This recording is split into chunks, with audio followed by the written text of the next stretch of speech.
So what we're going to talk about now is the reasons, are 8 of the main reasons we see sellers decide that they need to get out of a property. So the first one is, and this is in no particular order, this is just a list that we put together. The first one is that people, they get married or they're choosing a significant other, and that triggers them thinking, oh my goodness, I have more stuff I need to store along with this person. A whole nother body, right? Yes, a whole nother body. And so marriage is one of the things that we frequently see that is a trigger to make someone move. Most people buy properties actually before they get married, which is something I thought was strange. The next one is number 2 is going to be divorce. So when a divorce occurs, there's usually you have these memories of this other person that you're trying to get out of your life now. And the house kind of reminds you of that person. Mm-hmm. So a lot of people will sell their homes just to kind of get like a clean start, a fresh start. Well, not only that, but sometimes when you're getting divorced, you also have to think about the finances, right? So if you're going from a 2-income household to 1-income household, maybe you can't afford to stay in that home anymore. So next up, we have children, and children can cause you to sell your home for another reason.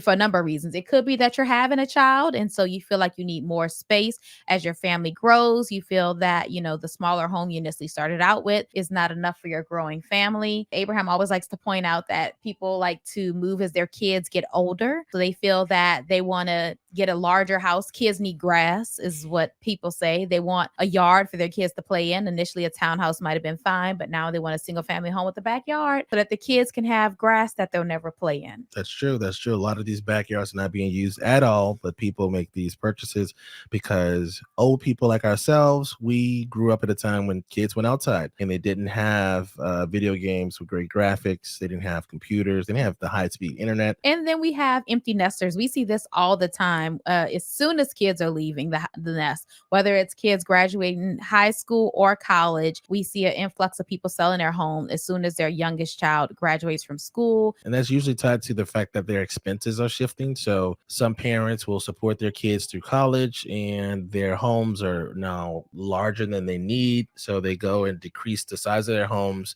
to then kind of shift their expenses into college funds. The next thing is we see people moving, this is still kid related, which is that they start to focus on putting their kids into better school systems or better, higher rated schools. Usually this move occurs when the kid is in elementary school, because a lot of elementary schools are going to have higher ratings. But then as you go into a middle school or a high school, the size of those schools draw in from all types of different areas, all types of different neighborhoods. And then those ratings start to decrease. And so what parents will do, especially if they're on the rating hunt, they will move around in the 4th, 5th, not really 6th grade, because usually at 6th grade, they're kind of locked in. This is it. But really around 4th and 5th grade, you'll see parents start to make that move to either go into, so we live in Kingstown, so we have a lot of townhouses. They'll either go into a townhouse in a higher rated school area, or they'll make that bump up into a single family home. Not necessarily a large single family home, but they'll go from a $600,000 townhouse to like a $800,000 or $900,000 single family home. Next up is income, right? So when your income increases, you got a promotion, you got a raise, or maybe you did the smart thing and you switch jobs on a regular basis to increase your income. This will cause a lot of people to make a move as far as upgrading their lifestyles, right? Now, with Northern Virginia, the way it works is that the southern part of the county is going to be the more affordable part.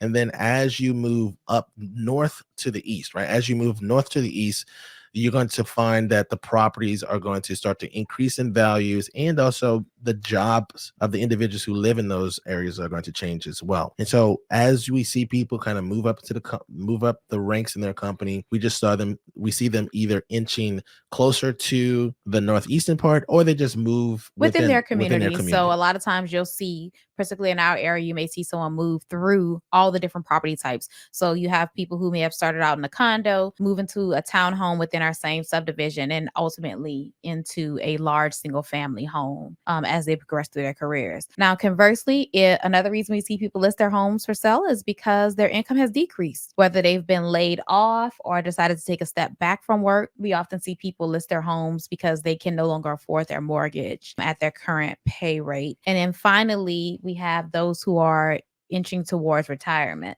Right. and they will decide to sell their home. Many times we see people leave the area altogether as they retire, just because Northern Virginia is a rather expensive area to live. Right. So that's why it's important. And we kind of promote on our channel that you buy a house by the time you're 35 and keep that property. So then that way, once you're 65, you already have a house paid free and clear, and you get to stay in Northern Virginia and live out the rest of your days in your property.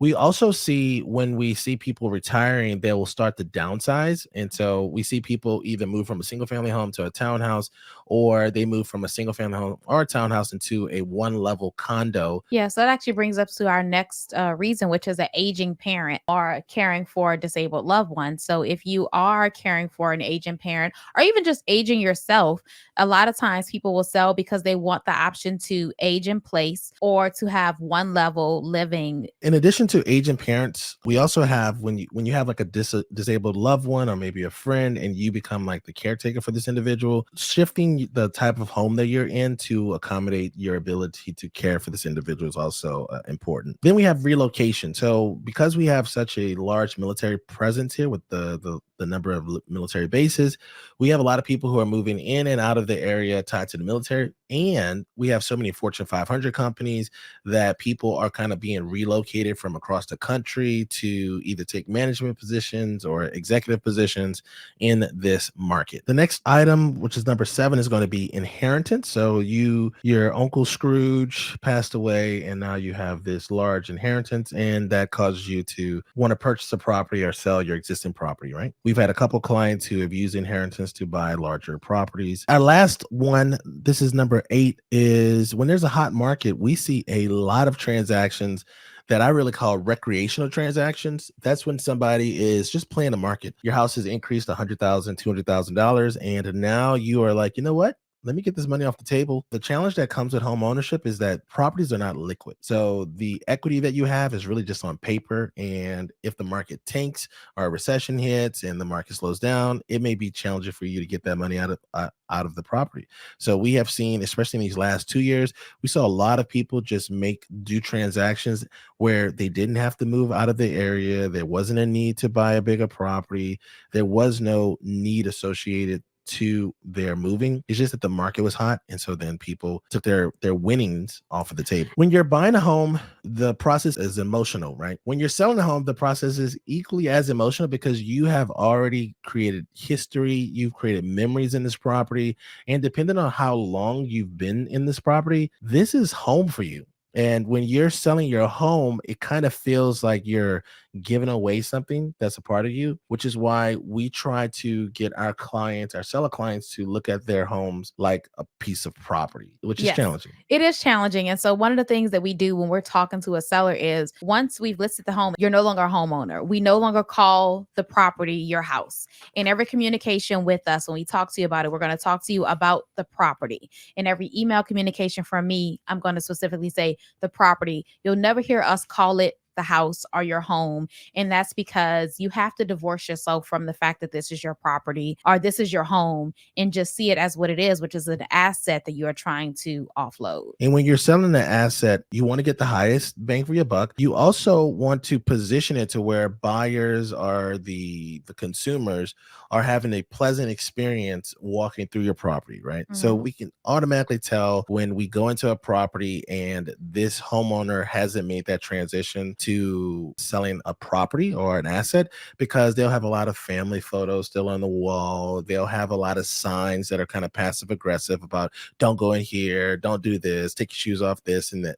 They're not really making the property welcoming to the individuals who are looking at it. And that can negatively affect your bottom line. Now, the next reason or the next thing you want to consider when you're thinking about like selling your home is, can you sell tied to the finances? The biggest expense of selling a property is the real estate commission. The next expense is going to be the closing costs. If you don't have enough equity in your property, then selling your property may be challenging for you just because of the financial. Which is again why we saw so many people who have been waiting, possibly waiting years to sell their property, sell in a hot market. Because when you're in an up market like we've been for the last 2 years, they know that they can possibly get out of this property that they have been perhaps stuck in for some period of time. time. That is true. That is true. So that is question number 1. Am I ready to sell? And like I mentioned already, we are covering 100 questions every seller should ask. That was question number 1.